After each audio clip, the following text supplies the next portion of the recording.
shit too. You all was the one ever since my hair was me and my brothers be ballin' like all three. I can never leave my brother Mario Luke. I can tell the weather, but I can feel it in the air, rain coming soon. Oh, they talking hot, cool, and more vibe. Making shower on the block, no shampoo to the metal.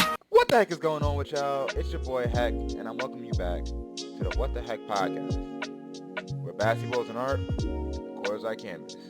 In this episode, we're going to talk about the Brown, Anthony Davis. He dropped 42 and 23 rebounds against the Charlotte Hornets.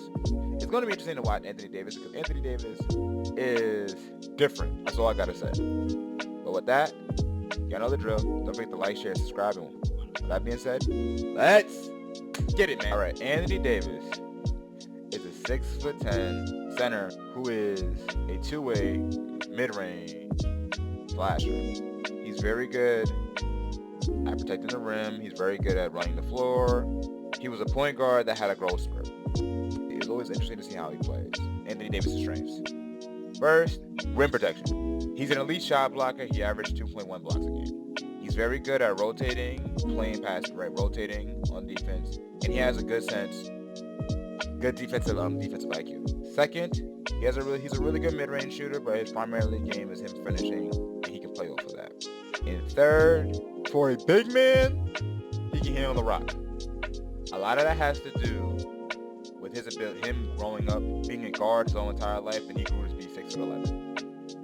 It's always interesting to see about Anthony Davis because Anthony Davis is one of those guards who grew to be a center, and he still has some of his guard skills. Now, what is his weaknesses? One, shooting. Not a great three-point shooter to say the least. You actually want him to shoot. Two, durability. Anthony Davis always finds himself hurt but never injured. He's going to be dinged up. He's going to miss time. And that's kind of the thing that you're going to have to understand with him. And three, sometimes I feel like Anthony Davis got to know when to put his head down and get a buck versus rely on the outside mid-range game. But hey, Anthony Davis is a solid player, but let's get to the action and see how he does. Anthony Davis is right here. LaMelo's getting guarded by Max Christie. He attacks. He draws too. Somebody's open. But instead, he tries to take up Anthony Davis. Give me that! ISO post up. He's in the pinch post. This is where primarily he gets his bread and butter from. He reaches, he jabs, gets in the mood. Going right. He goes middle. Pound. Goes back into his body. Delay. It was. Max Christie is running the floor. He picks up. Anthony Davis is running the floor. I don't even know why you just jumped for that. On his head! Watch how Anthony Davis cuts and gets into his spots. So obviously he's open and his man is playing the paint. So you can easily sit there and camp out right here and shoot a wide open three. But instead he gets the shot that he wants. So he cuts to the free throw line, catches the ball, puts the ball down, goes straight to his body, good luck. Anthony Davis is guarding here. He makes the ball reversal. He's guarding a man, he's beat. Here's the problem. When you're dealing with team defense, it's 5-on-5, not 1-on-1. And this block happens because Mark Williams is way too close. 12 drives to the lane. This lane closes up, so he's forced to pick up his dribble because Mark Williams is too close. Now he has to sit there, double pump it, and it gives Anthony Davis time to recover. Give me that! Dribble pitch. Hang. 1-2. He's unbalanced. Good shot. Okay, what I like about this move right here is he's using his jab step instead of his defender. Jab. Jab, swing. Wide open. Swish. 5 is to focus on the ball instead of focus on Anthony Davis. He throws it up. Anthony Davis gets good positioning, tips it up to himself, and then gets the ball. He pounds, does a quick spin right over the right shoulder. Good shot. Pick and pop with Austin Reeves.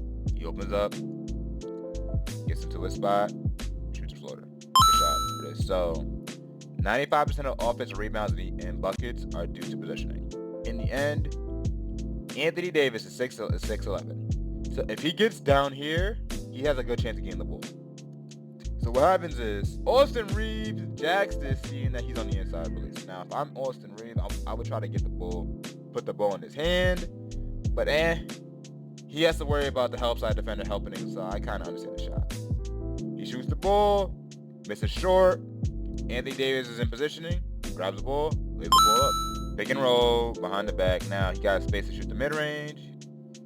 Rises up, doesn't let him run. Good shot, and one. Okay, now this is just Cole being strong. Okay, what I want you to understand something is, Anthony Davis is in position. I need to end this here. The problem is, what Mikal Bridges got to do is he got to root him out. The problem is, if you put too much muscle mass and focus on rooting him out, Anthony Davis can do a swim move, and now he's out the play. He's fighting for possession. He grabs the ball, left hand, delay. So one thing I'm noticing about Charlotte, they must be allergic to boxing out, because in the end, there's no way that's one reason why he got 23 rebounds. Because, okay, he kicks it out. Then why are you moving away from Anthony Davis when he's been smoking you on the glass the whole entire game? Come on, y'all. So pick and roll, he's at the screen here. Now, what happens is, because of defensive principles and scouting reports, he's being told to help on this drive by LeBron James. Problem is, because he helps, he leaves Anthony Davis wide open. And because he leaves Anthony Davis wide open, he has to come and help, and he throws a lob. Good play. Get through, pick and roll, open up. He's in the business. He's now, because they got this switch, Miles Bridges is containing the ball, and 22, I don't know who this is on the wrong side of Anthony Davis. He misses the layup. Anthony Davis hustling because he's out of position. Anthony Davis finished for 42 and 23. I genuinely believe the reason why he got a lot of his offensive rebounds and a lot of his looks is because he was going up against the Charlotte team, who's constantly getting cross-matched and find themselves in bad position on the offensive glass. 1. 2, his mid-range jump shot has always been there. He's not really a great three-point shooter, but he can hit a couple threes if you leave him open enough. The biggest thing is, Anthony Davis is going to get his. A lot of it seems smooth, it seems efficient. He was not really working that hard for his buckets, but it's a testament on Anthony Davis. My frustration with Charlotte is, after a while, put a body on him. Let it be somebody else. Because in the end of the day, I understand he's 260, bro. I really do. But if you're making him work, play it. There's a chance that he may get tired and not be able to rotate on the defense side of the ball. There's a chance that he may even get hurt. He may hurt himself. But, okay. Anthony Davis tends to have a bad habit of shying away from physicality. So what happens is, when you sit there and let him get easy looks or detach from he's not being attached to his body, he's getting 10 rebounds easily. But hey, let me know how y'all feel about this in the comment section below. But with that, thank y'all for tuning into the What the Heck podcast. Like, share, subscribe. I love y'all. I appreciate y'all. Y'all know the drill. We turn down.